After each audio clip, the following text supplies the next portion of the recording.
출애굽기 23장을 읽었습니다. 이 말씀은 지금 어떤 흐름 속에 있냐면은 출애굽기 강해가 끊기고 그래서 조금 필요할 것 같습니다. 20장에서 시내산에 도착한 이스라엘에게 하나님이 십계명을 시작으로 그 율례들을 말씀해 주시는 그런 장면인데요.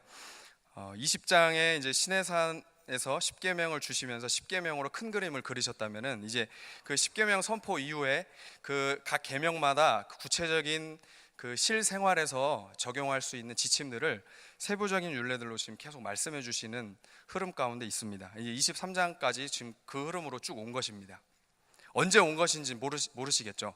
이게 이제 계속 그 오래 이렇게 텀이 있다 보니까 그런 흐름이라는 걸 이해해 주시면 될 것 같고요.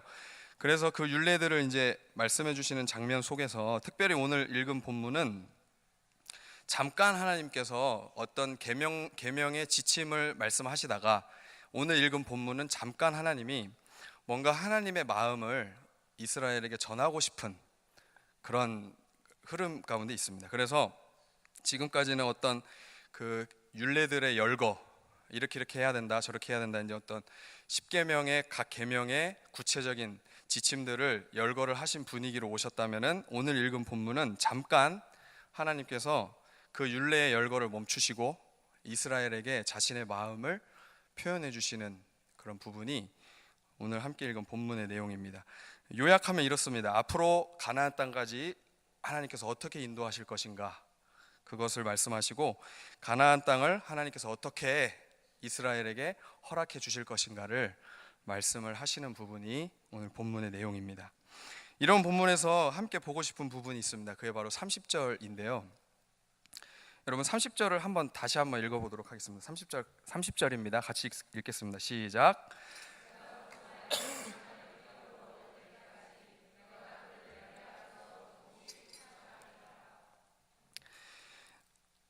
자, 30절을 읽었는데 좀 이상한 느낌이 들지 않으세요? 자, 30절에서 뭐가 이상하십니까? 네. 이거는 이스라엘의 기대하고는 전혀 어울리지 않는 말씀입니다. 왜냐하면 이스라엘은 여러분 생각해 보세요. 이스라엘이 가나안 땅을 딱 봅니다. 가나안 땅에 딱 들어갔다고 생각해 보세요. 그러면 가나안 땅을 한 방에 그 거민들을 몰아내고 빨리 정복하고 싶겠어요? 아니면은 조금씩 몰아내고 싶겠어요? 전자겠죠, 전자. 당연히 한 방에 빨리 그 거민을 하나님께서 다 몰아내 주시고 거기에 딱 차지하고 싶을 겁니다. 아주 오랫동안 그 약속의 땅을 기다리는 그렇게 해서 얻는 땅이기 때문이죠. 그런데 하나님은 그 이스라엘의 기대와는 전혀 어울리지 않는 어떻게 그 가나안 거민을 처리해 주신다고 하시냐면 조금씩 몰아내시겠다 말씀하십니다. 근데 이 한글에서 조금씩은 한 번 나왔지만 히브리어는 조금씩 이렇게 돼 있어요. 영어로 하면 little by little. 발음이 아주 구수하죠. little by little. 아주 조금씩, 그러니까 아주 조금씩 이렇게 단계별로 차례차례 그 가나안 거민을 몰아내겠다고 말씀하시는 겁니다. 저는 이 부분을 묵상하면서 이런 느낌이 들었어요. 여러분이 3일 동안 밥을 먹지 못했다고 한번 생각해 보세요. 3일 동안. 그 물도 아무것도 먹지 못했는데 이제 누가 우리를 뷔페로 데려갔습니다. 뷔페로 데려가서 이제 마음껏 먹겠다 이렇게 했는데 그 뷔페 접시가 있잖아요. 접시에 밥을 한 톨씩 올려주는 거예요. 밥을 한 톨씩 올려주는 겁니다. 이런 느낌과 똑같은 느낌이에요. 그러니까 이스라엘이 이 말씀을 들었을 때 한 방에 그 가나안 거민을 왜 쫓아내 주시지 않고 이렇게 조금씩 하시겠다고 하시는가, 그 느낌으로 이 말씀을 받을 수밖에 없는 지금 그런 내용입니다. 근데 하나님께서 이렇게 하시겠다고 하신 이유가 있어요. 하나님은 항상 이유가 있으시니까요. 이유가 뭐냐면 29절에 한 방에 그 땅을 이렇게 몰아내면 땅이 황폐하게 될 수도 있기 때문이다 라고 말씀하십니다. 황폐하게 돼서 짐승이 번식할 수 있기 때문이다 이렇게 말씀하세요. 근데 이것도 약간 좀 쉽게 이해하기 힘든 말씀인데 이 말씀을 이해하려면 30절 말씀을 우리가 같이 봐야 됩니다. 30절에 하나님께서 가나안 거민을 조금씩 몰아내시겠다고 하시면서 거기서도 30절에서도 중요한 이유를 말씀하십니다. 그게 뭐냐면 언제까지 가나안 거민을 조금씩 몰아내신다고 하시냐면 내가 번성하여 그 땅을 기업으로 얻을 때까지. 이게 굉장히 중요한 표현입니다. 그러니까 땅이 황폐해서 들짐승이 번식할 수도 있기 때문에 보다는 네가 번성하여 그 땅을 기업으로 얻을 때까지 조금씩 가나안 거민을 몰아내겠다라는 말씀이에요. 이 네가 번성하여 그 땅을 기업으로 얻을 때까지라는 이 표현을 원문으로 보면은 이렇습니다. 너희가 그 땅을 온전히 정복하기에 충분할 정도로 준비가 될 때까지라는 표현이에요. 자, 가나안 땅에 들짐승이 번식하지 않고 황폐하지 않으려면 뭐가 필요합니까? 그 땅을 제대로 관리할 수 있는 사람이 필요합니다. 사람이 그 땅에 거하지 않으면 어떤 땅이든 그 땅은 황폐하게 되고 들짐승이 번식하게 되어 있습니다. 그렇기 때문에 그 땅이 황폐하게 되지 않고 들짐승이 번식하게 되지 않게끔 하시기 위해서는 이스라엘 백성을 가나안 땅에 정착시키셔야 합니다.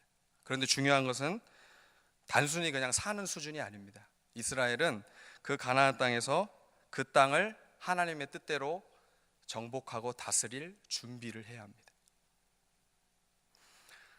땅을 기경하고 농사를 짓는 그런 수준의 관리를 말씀하시는 것이 아닙니다. 이것은 가나안 땅에 들어가서 하나님 나라 백성으로서 가나안 땅을 제대로 하나님께서 창세기에서 말씀하시는 것처럼 땅을 정복하고 다스려라 라고 말씀하셨던 그 말씀에 순종해서 하나님의 뜻대로 제대로 가나안 땅을 정복하고 다스릴 준비가 될 때까지 가나안 거민을 조금씩 몰아내시겠다라고 말씀하시는 거라는 것을 우리가 이해해야 합니다. 여기서 우리는 중요한 것을 알 수 있습니다. 이스라엘에게 중요한 것은 가나안 땅이 아니라는 겁니다. 사실 여러분, 이스라엘에게 중요한 것은 가나안 땅이 아니고요, 가나안 땅에서 어떻게 그들이 살아가느냐가 본질인 것입니다. 어떠한 하나의 영토를 차지하고 어떠한 지경을, 땅을 거기에 들어가서 거기에 자리를 잡는 이것이 본질이 아니고요, 어디에 가든지 하나님께서 어느 곳에 인도를 하시든지 거기에서 어떻게 살아가야 하느냐, 어떠한 모습으로 살아가야 하느냐가 본질이고, 그것을 하나님이 중요하게 여기셔서 지금 이런 말씀을 하시는 겁니다. 만약에 하나님께서 이스라엘이 가나안 땅을 차지하는 것이 본질이었다면 그냥 한 방에 땅을 차지하게 하셨을 거예요. 오랫동안 기다린 그 땅을 뭐가 하나님이 능력이 없으시다고 거기까지 인도해 주셔서 조금씩 몰아내시겠습니까? 한 방에 차지하게 하셨겠죠. 그러나 땅을 차지하는 것 자체가 중요한 것이 아니라 그 땅에서 이스라엘이 어떻게 살아가야 하느냐, 살아내야 하느냐, 그것이 본질이었기 때문에 먼저 하나님은 이스라엘이 가나안 땅을 차지하기 전에 그 가나안 땅을 하나님의 뜻대로 제대로 준비하게끔 준비시키시는 작업이 바로 조금씩 몰아내시는 작업이에요. 이것을 우리가 어디에서 볼 수 있냐면 앞으로 여호수아, 이제 성경 여호수아서를 읽어보시면 여호수아서에서 이스라엘이 가나안을 정복하는 과정에서 그들이 하나님의 뜻대로 불순종할 때도 있고요, 아니 순종할 때도 있고 불순종할 때도 있잖아요. 그런 것들을 반복하면서 하나님께 훈련받는 그런 장면들을 우리는 여호수아서라든지 성경을 통해서 볼 수 있습니다.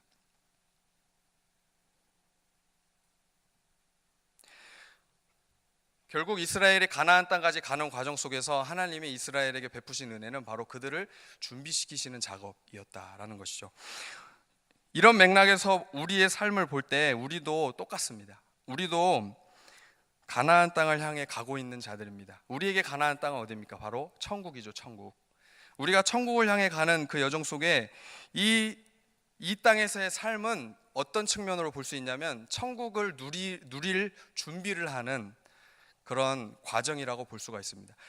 크리스천이 천국까지 가는 과정을 구원의 여정이다라고 이렇게 설명을 하는데, 그 구원의 여정이 바로 천국의 영광을 누릴 만한 준비를 하는 그런 과정이다라고 볼 수 있습니다.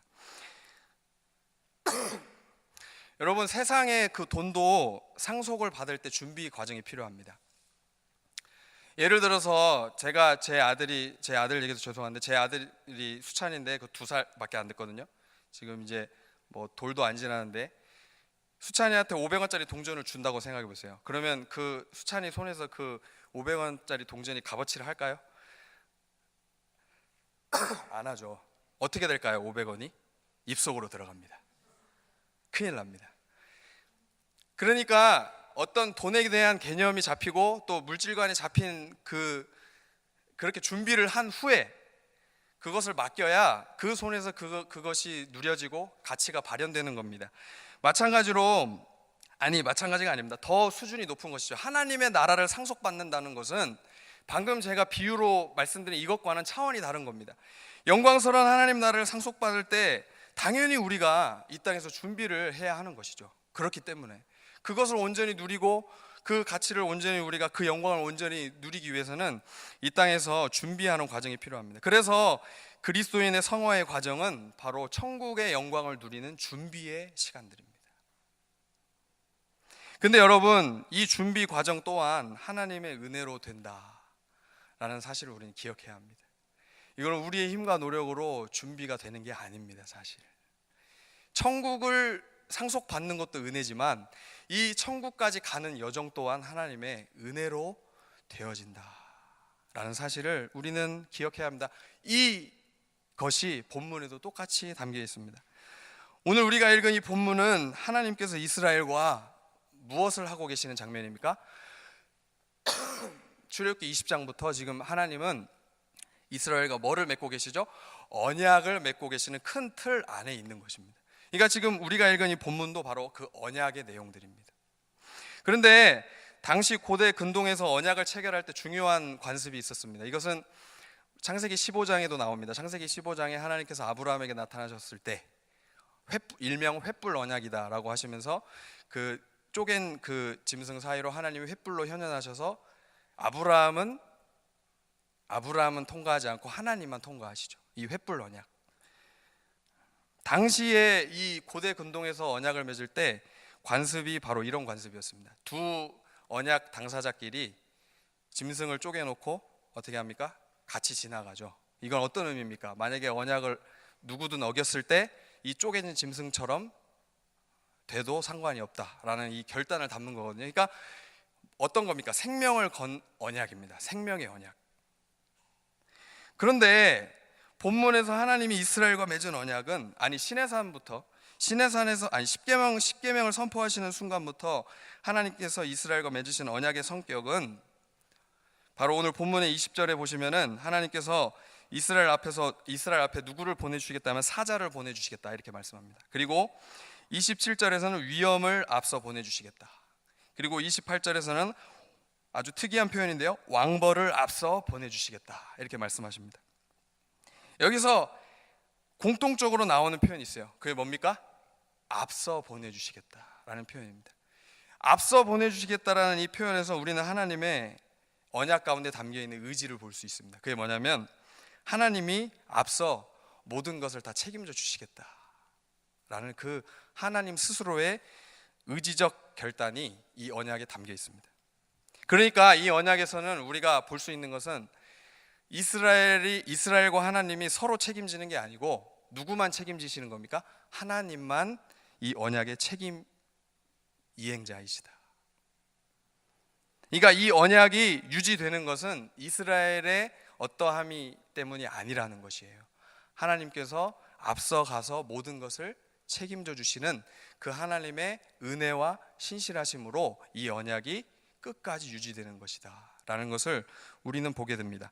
20절에서 하나님은 보호해 주시겠다. 22절에서 이스라엘의 원수의 원수가 되고 대적에게 대적이 되어 주시겠다. 그리고 23절에서는 그 이스라엘을 친히 인도하시고 보호해 주시겠다. 계속 의지적으로 표현하십니다.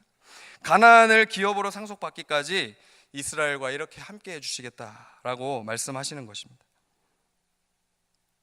우리도 이스라엘처럼 천국으로 향하는 여정을 가고 있습니다.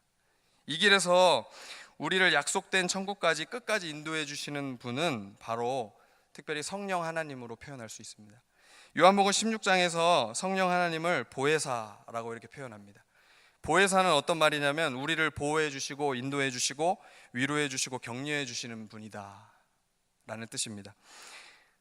본문에서 이스라엘 앞서 가셔서 책임지시고 모든 것을 예비하시고 모든 길을 여시고 모든 환경을 조성하시고 보호하시고 인도해 주시고 책임져 주시겠다라는 이 표현이 오늘날 우리들에게는 성령 하나님께서 우리의 구원의 여정을 끝까지 보호하시고 책임지시는 것으로 바꿔서 표현되는 것이죠.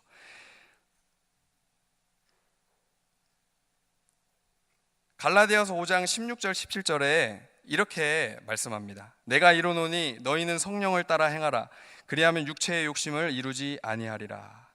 육체의 소욕은 성령을 거스르고 성령은 육체를 거스르나니 이 둘이 서로 대적함으로 너희가 원하는 것을 하지 못하게 하려 함이니라. 여기서 우리는 성령 하나님의 사역을 알 수가 있습니다. 그것은 무엇이냐면 성령님은 우리가 성령을 따라 행하여서 육체의 욕심을 이루지 않고 불쑥불쑥 올라오려 하는 죄의 습성과 죄악된 본성을 대적하고 누를 수 있는 그런 힘과 용기를 주신다라는 것입니다. 이것을 본문에서는 뭐라고 표현하냐면 이스라엘의 대적의 대적이 되시고 원수의 원수가 되신다라는 표현으로 표현하고 있습니다. 여러분, 이스라엘이 가나안 땅까지 가는 여정 속에서 수많은 적들을 만납니다. 근데 이 적들은 우리가 신약 시대를 살아가는 우리의 삶으로 바꿔 표현하면 바로 신자의 삶을 방해하는 바로 죄의 세력들로 바꿔서 표현되는 것입니다. 그래서 본문에 이스라엘의 대적의 대적이 되시고 원수의 원수가 되시는 그 하나님의 일하심이 신약 시대를 살아가는 우리에게는 우리의 죄악된 본성을 대적하게 하시고 억눌러서 성령 하나님의 성령의 소욕대로 살아가게 하시는 그 성령 하나님의 일하심으로 우리에게 주어진다라는 것입니다. 그래서 우리가 천국이라는 이 가나안 땅에 이르도록 하나님께서 끝까지, 특별히 성령님께서 우리를 떠나지 않으시고 동행하셔서 때마다 시마다 우리를 그 은혜로 이끄시고 인치시고 보호하셔서 끝까지 우리의 구원의 여정을 완성해 가시는 것입니다. 그래서 우리가 천국까지 갈 수 있는 것입니다. 그런데 성경을 통해 가나안 땅까지 가는 이스라엘의 모습은 어떤가요? 여러분, 성경을 통해 보이는 이스라엘의 모습은 어떻죠? 가나안 땅까지 가는 이스라엘의 모습은 순종의 모습인가요? 불순종의 모습인가요? 우리가 잘 아는 것처럼 불순종의 모습입니다. 그렇다면 우리는 어떤가요? 천국까지 가는 우리도 똑같습니다. 이렇게 말씀드리면 좀 심할 수도 있겠지만 우리는 갈라진 짐승처럼 이미 쪼개져야 할지도 모르는 존재입니다. 아니, 쪼개져야 했습니다. 그런데 사실 우리가 그 갈라진 짐승처럼 쪼개져야 마땅한 존재임에도 우리가 여전히 언약을 지키지 못해도 그렇게 쪼개지질 않습니다. 중요한 것은 왜 그렇습니까? 바로 예수님께서 십자가에서 쪼개지셨기 때문이에요. 나는 언약을 신실하게 이행하지 못하지만 여전히 어제도 불순종했고 오늘도 불순종하고 있고 내일도 불순종할 예정이지만 이렇게 나는 여전히 연약하지만 언약의 신실함이 나에게 있지 않고 그 하나님의 손안에 달려있기 때문에 내가 이미 예수님의 구원의 은혜 안에 있기 때문에 그 신실하심을 누리면서 우리가 천국까지 가고 있는 것입니다. 여러분, 내가 잘해서 천국까지 가는 게 아닙니다. 이것이 바로 놀라운 구원의 은혜입니다. 하나님께서 이 언약을 지키시려고 치르신 대가가 바로 독생자 예수 그리스도를 십자가에서 쪼개신 사건입니다. 이렇게까지 하시면서 연약한 우리와의 언약을 하나님께서 책임지셔서 끝까지 그것을 붙들고 가시는 것입니다. 이 일에 나는 한 것이 없습니다. 하나님의 언약에서 나라는 존재가 그 언약이 이행되는데 뭔가 조금이라도 공로를 세운 것이 없어요. 아니, 내가 한 것이라고는 뭐밖에 없냐면 반역밖에 없고 불순종밖에 없습니다. 여러분, 이것을 가장 잘 표현해 준 사람이 있습니다. 바로 요나라는 선지자죠. 요나가 어떻게 했습니까? 하나님이 니느웨로 가라 라고 명령하셨는데 그것을 알고 고의적으로 어디로 갑니까? 일부러 더 멀리 반대 다시스로 가잖아요. 이것이 바로 우리의 모습입니다. 일부러 하나님을 멀리 반역하고 벗어나는 우리를 하나님은 끝까지 추적해 찾아내십니다. 예수님을 우리에게 허락하셔서 요나를 그 물고기 뱃속에서 이렇게 해가지고 토해내신 그 기적과 같은 방법처럼 우리도 이미 그 기적을 누린 자들이에요. 하나님을 멀리 떠나서 불순종으로 죄 사망의 길로 치달으려고 하는 우리를 하나님께서 전적인 그 하나님의 손으로, 주권적인 손으로 드셔서 구원의 영역으로 우리를 떨어뜨려 놓으신 것입니다. 이것이 바로 하나님의 언약 안에 담겨있는 은혜입니다. 이것이 바로 지금도 우리에게 여전히 주어지고 있는 구원의 효력이라는 것입니다. 우리의 힘으로는 결코 언약 가운데 머물러 있을 수 없습니다. 하나님은 이러한 연약한 우리와 언약을 맺으시면서 그 언약의 책임을 우리에게 한 번도 묻지 않으시고요, 본인이 직접 담당하십니다. 이 은혜가 우리에게 지금 주어지고 있는 것입니다. 그래서 우리가 천국까지 갈 수 있습니다.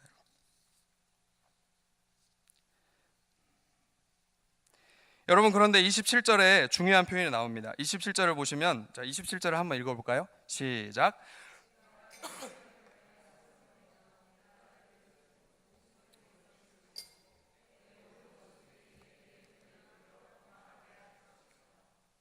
아멘. 자, 여기에서 원수들이 등을 돌려 도망가게 할 것이다 라는 말씀을 하시잖아요. 근데 여기에서 이 원문을 보면 이 등이라는 말은 사실 목에 더 가깝습니다. 목. 그러니까 이게 히브리 관용구 표현인데 어떤 의미냐면 원수의 목 뒷덜미를 딱 잡고 이렇게 하는 겁니다. 원수의 목 뒷덜미를 딱 잡고 어디서 까불어, 이렇게 하는 장면이에요. 원수의 목 뒷덜미를 잡고 어디서 까불어 하면서 막 이렇게 흔드는 장면입니다. 이거는 어떤 것을 뜻하는 겁니까? 승리를 상징하는 것이죠. 승리. 그러니까 이스라엘에게 하나님이 승리를 약속하시는 것입니다. 그냥 승리가 아니고 원수의 목 뒷덜미를 딱 잡고 어디서 까불어 하면서 승리를 누리는 것이죠. 여러분, 우리가 승리를 누린다고 할 때 우리는 천국에서만 승리를 누린다고 생각을 합니다. 그러나 그렇지 않습니다. 물론 천국에 가면 완벽한 승리가 우리에게 주어지지만 천국까지 가는 여정에서도 우리는 사단의 목 뒷덜미를 딱 잡고 어디서 까불어, 이렇게 할 수 있는 그런 승리의 약속이 우리에게 보장되어 있다는 것입니다. 왜냐하면 예수님이 이미 우리를 위해서 승리하셨고, 그리고 그 승리되신 예수님 안에 우리가 거하여서 떠나지 않고 그 은혜 안에 영원히 거하면서 천국을 향해 가고 있기 때문입니다. 그래서 사실 우리가 떠는 게 아니고 누가 떱니까? 바로 사단이 우리를 보고 벌벌 떠는 것이죠. 여러분, 우리의 구원의 모든 여정이 처음부터 끝까지 바로 하나님의 손에 달려 있습니다. 하나님의 손에 있어서 구원의 시작도 하나님이 하시고 완성도 바로 하나님이 하시는 것입니다. 이스라엘이 불순종했음에도 하나님은 그 언약을 끝까지 이행해 가셨습니다. 이것이 성경의 내용이라면 우리도 똑같습니다. 우리도 이 땅에서의 여정이 비록 연약하고 부족하고 나 스스로가 내 모습을 볼 때도 실망스러운 모습이 가득하지만 그래도 하나님의 나를 향한 약속은 그것과 상관없이 여전히 신실하게 하나님이 나를 그 약속으로 붙들고 계셔서 보혜사 성령 하나님이 떠나지 않으시고 나와 함께 하셔서 천국까지 가는 그 여정을 인도해 주신다라는 것입니다. 이 사실을 우리가 굳게 믿고 천국까지 갈 때 그 하나님을 어떤 상황 속에서 신뢰하면서 사단의 어떤 거짓된 속삭임에 넘어지지 마세요. 넘어지지 마시고요, 끝까지 나를 붙들고 놓지 않으시는 그 하나님의 신실하심에 힘입어서 더 하나님 나라 백성으로서 힘차게 믿음의 경주를 달려가고 행복과 감사가 넘치는 구원의 여정을 주와 함께 걸어가는 우리 모두가 되길 예수님의 이름으로 축복합니다.